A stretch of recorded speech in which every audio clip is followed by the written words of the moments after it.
There are a couple people out because it's really nice and sunny, but I wanted to do a real talk. I wanted to do a video on what it's like to live with depression and then what it feels like to experience postpartum depression or PPD. Let's start off by saying that having depression is more than just feeling sad. People without depression don't really understand what it feels like, and you can kind of try your best to explain it, like how it is. It's hard to explain how it really feels until you've basically essentially experienced despair. It's more like that general feeling of despair or not feeling motivation to do something. Because, I mean, yeah, sadness is part of it. And it does come with feeling depressed all the time. And sometimes it doesn't last very long. And that's the most confusing part, is you could be totally happy one day, and then the next day it's like you're drowning, trying to pull yourself up out of molasses as it's getting colder and colder. And eventually you just have to just lie still and hope that it gets warmer again so that you can climb up out of this big hole of molasses, if that kind of makes sense. It's really hard to pull yourself out of that mental state. And I wasn't officially diagnosed until I think it was a year ago. It was last summer. So not quite a year ago, but that's when I was officially diagnosed. I was told that I have moderate depression. So it's not barely there, but it's also not so bad that would actually hurt myself. It's just strong enough to have a hard time just not wanting to do anything, not wanting to really feel anything, because that's also another part of it. Sometimes depression comes with an overwhelming amount of emotions to where you feel so many things happening at the exact same time that the easiest thing to feel is either nothing at all or anger. Some people, it's easier for them to feel sad instead of angry. For me, it's easier for me to feel angry. And so then whenever, for example, someone does something that does actually make me angry, it usually results in slightly explosive behavior. And it's hard to explain in the moment, hey, I'm feeling depressed. Because I'm feeling depressed, I'm feeling angry. It's hard to explain to someone, especially in the moment, sorry, I'm feeling so depressed that I can't rationally converse with people. I can't make rational decisions right now. I think the hardest part about everything is when you have depression is being a parent. Okay, baby.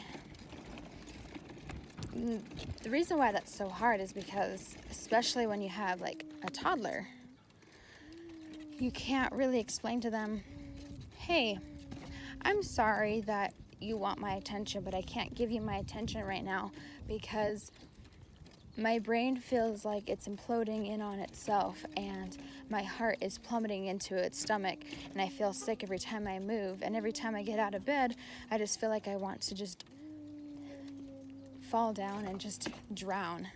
And it's just hard, really. It's really hard.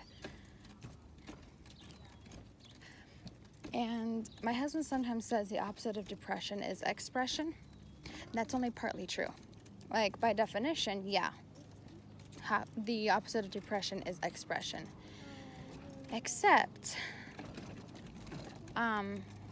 when you express yourself, obviously you show your emotions.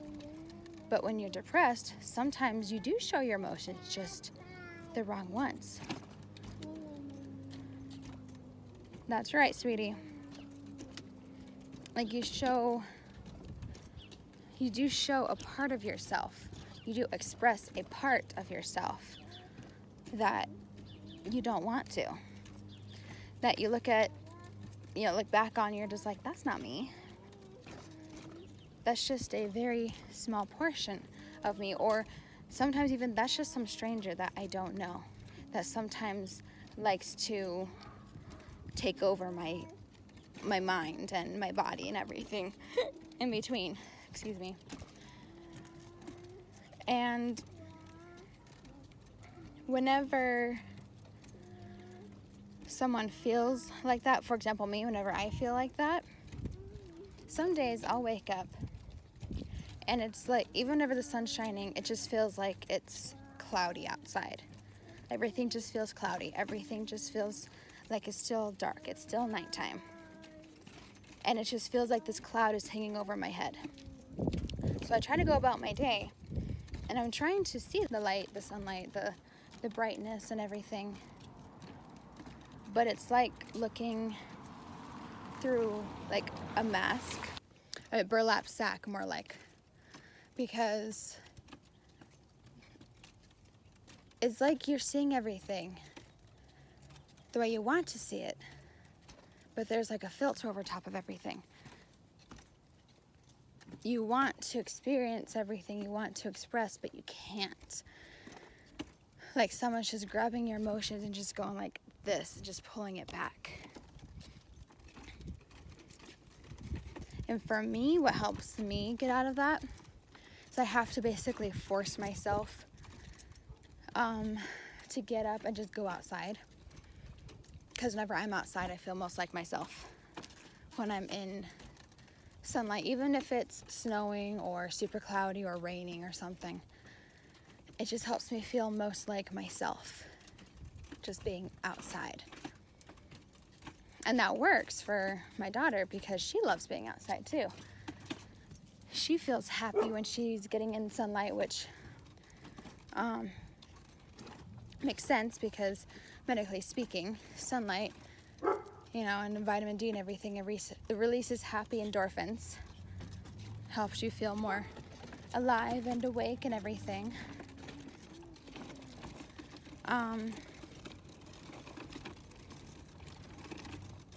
But it's hard to get myself to that point. Usually by the time I'm actually able to force myself to get out of my own head and get outside is when most of the depression has already passed. And by that point, it's like, well, I've already wasted the day away, or even just several hours, because sometimes it's not an entire day. It's just for a couple hours, and I just have to wait for it to pass. But sometimes it's literally from the moment I wake up to the moment I fall asleep. And then, by that point, I get really angry with myself because I'm just like, I let this defeat me again. I let this feeling defeat my joy, my happiness. It's like I am not in control. Like I just lost control of me. And nobody likes feeling like they're not in control of themselves. It's just like being in a haze, not being you. And then it's like whenever you come out of that depression state, it's like you're waking up. It's like you're walking in a cave and everything is all dark, you can't see anything, and then it's just walking back out and you're like, oh, I can see again, this is nice. And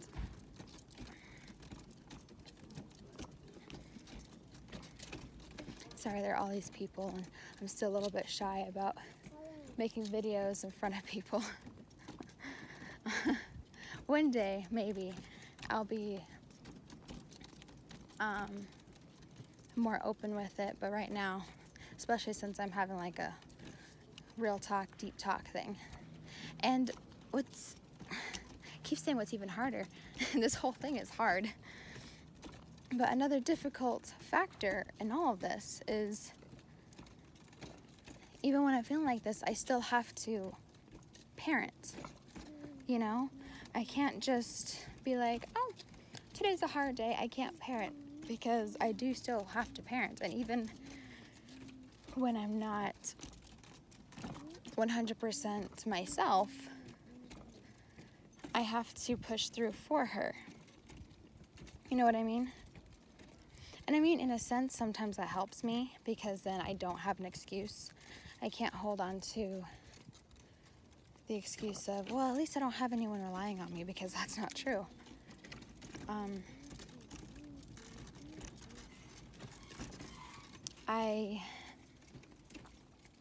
gonna have to wake up, and when she wakes up with me, or whenever she wakes up later on, I gotta get out of my own way, get her breakfast, get her dressed, change her diapers. I need to give her hugs and kisses. Can't spend all day watching TV. I need to actually do some learning. Teach her how to write and draw shapes and what the different shapes are. Teach her colors. Oops. Got caught on a piece of grass. I need to teach her how to be kind, how to control her emotions better, which is really hard because I can't even control my emotions half the time. Half the time my emotions control me. So I need to teach her how to control her emotions, even though I still can't control mine. And then that ties into the depression, because it's like I'm not worthy of being a mom. I mean, no parent is really, but especially whenever my depression hits, it really hits, because I don't feel like I'm worthy of being a parent. What, baby? You see the puppies? I don't feel like I'm good enough to be a mom. I don't feel like I was as ready as I thought I was. But now there's no backing out. You know, I made that decision. I'm obviously going to follow through with it, because I love my child so freaking much. I can't afford to fail. But how can I possibly ever be good enough for her? You know what I mean? Does that kind of make sense? I hope that makes sense. And sometimes the thoughts that hit my head are, especially with PPD, oh my gosh. It's like depression on steroids. It is awful. The absolute worst mental destruction that you could ever experience. And granted, I didn't get a really severe case, because there's postpartum mania, and that is even worse, because then you hallucinate and you feel like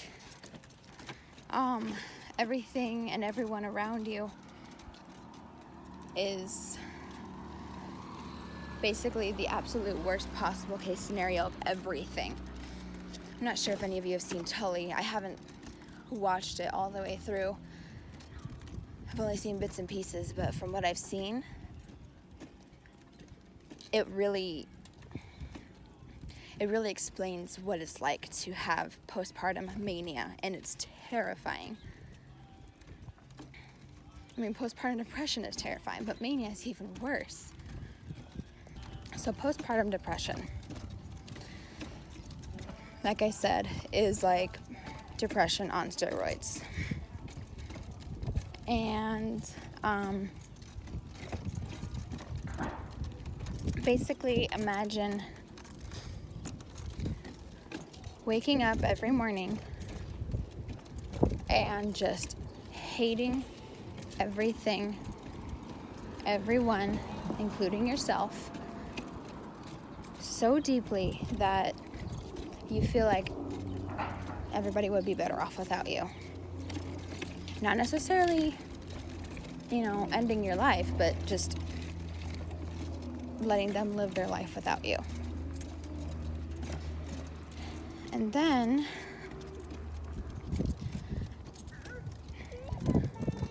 what? Oh, your blanket fell. Is it dragging? Is that better?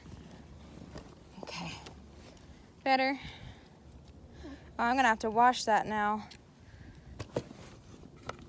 That's dirty. Fabulous. I just did laundry too.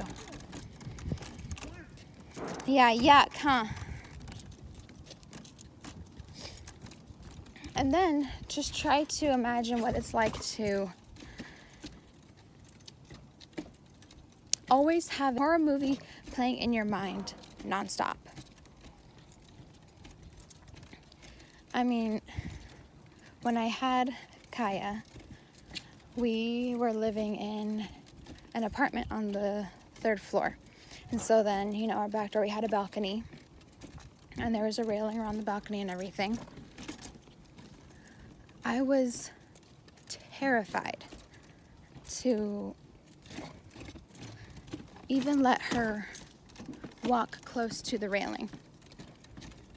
Even though the rails were too close together for her to slip through, I was terrified. And my husband, he's always been a fan of heights. And he's like, I want my daughter to love heights too, which I get that. I'm terrified of heights. I can't stand them. But I'm just like, but I trust you, you're stable, so I know that you're not gonna drop her. But in this time, whenever he would sit her on top of the railing, but he would put both his arms around her so that she was super safe, and he would like hold her back against his back, because that was whenever she was a baby and she couldn't hold her head up by herself, and he's super protective like I am. But even him just doing that, whenever he was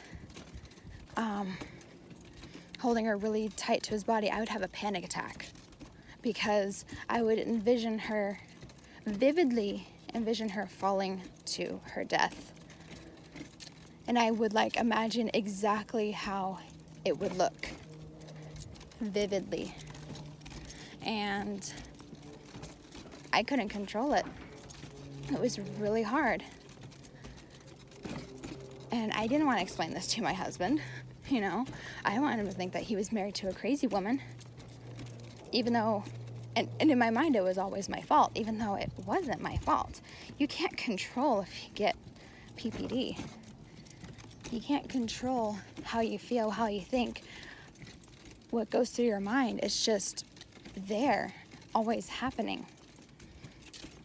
And there was nothing I could do about it. But with how PPD works is it's your mind convincing yourself that even though you do not have control, you do have control. It's like you have control of feeling how you feel, of thinking how you think, and you're not. It's like saying you have control of this, but you're not controlling it. That is what your mind convinces of you, or convinces yourself of feeling. Yes, baby. What, baby? You want a flower? Yeah. All right, let me pick a flower for you. And even though, no, it wasn't my fault, I felt like it was. And whenever it was first starting to hit, I was thinking, oh, this is depression, this is hitting. And I kind of begged my husband, I need help. But he didn't fully understand it because I didn't fully explain it to him. And so in his mind, he was just like, it's just the hormones. It's okay. We'll do this and this and this. We'll get outside. We'll spend time in nature. We'll get sunlight. We'll eat healthy, stuff like this. And then you'll start feeling better. Because I didn't explain all these thoughts I was having. I didn't explain to him that I was too scared to have my daughter walk around the table because I was afraid she was going to fall and hit her head on the corner and essentially bleed out. I didn't explain that at night I was too scared to walk in the dark. And he worked nights, and so there was nothing we could do about this. But I didn't explain I was too scared to walk alone at night because I was afraid of someone coming up or climbing up this backside of the balcony. What? Yeah, flower. And I was afraid that they were going to like come into the apartment and do unspeakable things to everybody inside. I didn't explain these fears to him. I didn't explain this is how I constantly felt because I was afraid he was going to think that I was unsafe to leave our child with. Because I was afraid that he was going to take her away from me, that he was going to call somebody, that they were going to take her away, that I was not ever going to see my child again, because in my mind, having these thoughts meant that I was unsafe, even though I would never, ever act upon any of it. I would never let any of it happen. I would never let any harm come to my child. And I was always tired. I was struggling with insomnia. I couldn't sleep at night, and whenever I did sleep, a lot of times I would have nightmares. Basically just whatever I was imagining during the day carried over into my sleep. And that didn't help. But PPD doesn't care. It doesn't care if you're exhausted. It doesn't care if you're doing everything that you possibly can for your child. It doesn't matter if you're just a happy person. It doesn't care if you don't want to feel this way, if you don't want to feel these emotions, these feelings, imagine these thoughts recurring. It doesn't matter.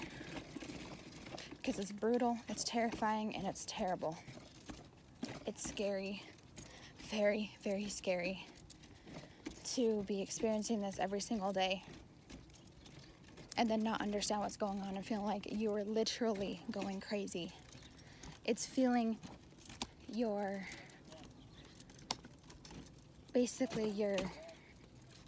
very essence just slipping away.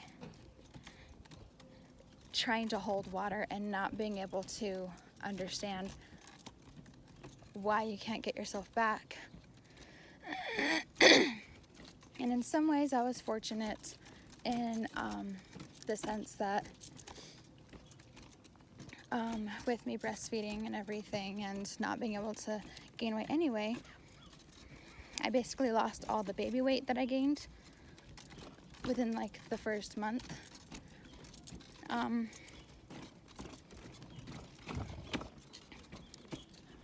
So in that sense, I mean, I wasn't overweight or anything. Instead, it was the opposite. I kept losing weight. I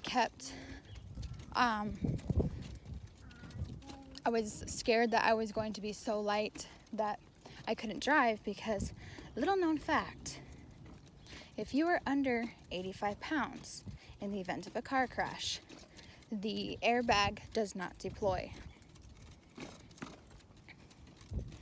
I've always struggled with gaining weight, meaning I couldn't. I was always, like, my metabolism was so fast, it was faster than my intake of food, basically. And so I learned this fact when I was a freshman in high school. And then I learned that there will be some days that I have to be really, really careful because I would be 85 pounds when I was driving. Exactly 85 pounds. And so in my mind, I was like, well, if I distribute my weight just enough, you know, for if I'm ever hit, I will not be safe in a car crash. You know what I mean? And so this fear that I had in high school came back after I had my daughter. because I kept losing weight and I kept losing weight. And then my weight would be stagnant. I was worried about that. And I was worried about keeping my daughter safe and keeping her healthy. Because also, when I was pregnant, the first trimester I was miserable. I had all-day sickness. Because you've heard of morning sickness, but all-day sickness is even worse because it doesn't go away. And whenever I was feeling sick, instead of actually getting sick, I would dry heave and nothing would come up. Basically, I just felt sick all the time. Super nauseous. Couldn't get rid of this feeling ever. Didn't go away until halfway through my second trimester. And so then that was probably what tied over to my PPD, because I was scared that I was starving my child because I couldn't eat anything. And I was like, oh my gosh, I was scared that I was going to miscarry because I couldn't eat anything. Everything made me sick. Everything made me feel awful. Like I had to rush to the toilet every 15 minutes, it felt like, just to dry heave. And then for like 2 months in my second trimester, I was like, oh, I understand why people like pregnancy now. Because I was glowing, I was looking good, proportions were fabulous, and I had glowy skin. I wasn't feeling sick. I could eat whatever I wanted for like 2 months. And then I got heartburn. So that was really frustrating because it didn't matter how I was, it didn't matter what I ate. I mean, pancakes would give me heartburn. Pancakes. I mean, normal people get heartburn when they eat too acidic of foods. But I would get heartburn with everything, including water too. Water gave me heartburn too. And it was so frustrating. And whenever I laid on my back, she would push her legs up into my rib cage. And so it felt like I was, like I couldn't breathe and I was like wheezing and stuff. I laid on my right side, but then I'd get heartburn. I laid on my left side and I didn't feel heartburn, but then she'd kick the round ligament in the side of my stomach. That was painful. That was really painful. So I couldn't sleep, couldn't eat, and then I had her. And then I couldn't sleep again. I could eat sometimes if I wasn't too busy breastfeeding. Whenever we were in the hospital, she latched on perfectly. And she was doing just fine, had no issues. I mean, that second night was frustrating because I'm not sure if you've noticed, but I'm kind of itty bitty. I don't got a whole lot going on up here. So I had to prop 2-3 pillows underneath my arm just so that she could reach my boob. And that was really hard because then I was uncomfortable and she would have a hard time latching if I moved my arm just enough. But I mean, overall it wasn't terrible. But then whenever we got home, literally that night and the next day, my milk came in. And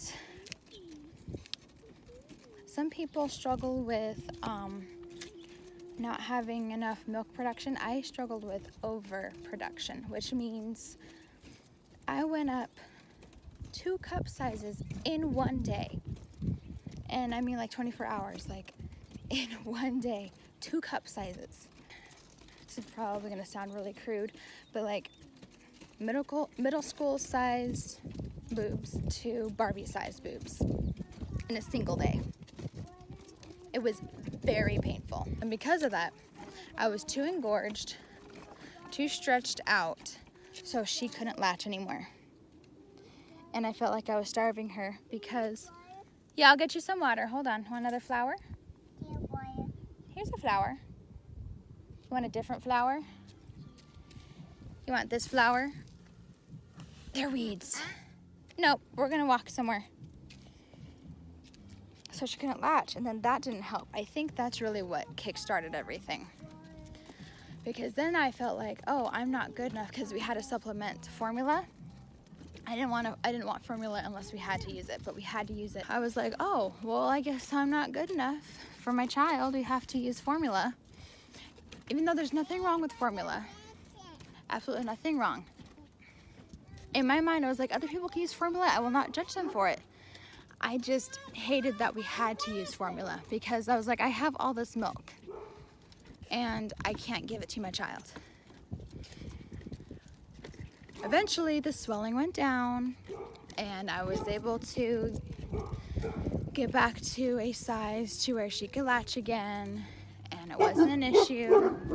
And then she kind of weaned herself off the formula actually.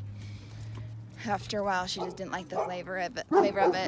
I didn't always like to take bottles either. Yeah, puppies. Which is fine. Yeah. No, we can't play with the puppies, honey. And so then, that was hard. Because I know I was getting exactly what I wanted. I was getting my wish. I was able to breastfeed again. But then she started teething very early, like 2 months or 2.5 months, she was teething. Her teeth didn't come in for a couple months later, but still she was teething, which means she was biting down a lot. And biting with gums is painful. And then when her teeth came in,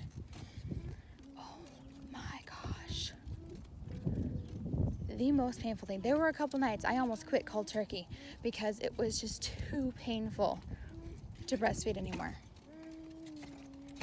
I breastfed until she was a little after 2. So that was hard, and everything that was happening, along with these terrible thoughts, it was controlling my life, and I hated it. I'm better now, 2 years later, but still. I mean, sometimes everything ties over, or carries over, I mean. Sometimes things carry over, sometimes feelings carry over, thoughts, my worries. Even though I'm not as bad anymore, it's still scary sometimes. And it's hard to explain that to people. I just hope I kind of did a semi-okay job explaining. All right, we're going inside, so. You don't want to go inside? You said you wanted to go inside. You want to stay out here and play some more? Okay, well, I'm gonna play with her, so. I know I kind of cut this abruptly, but that's okay. I'll see you all in the next video.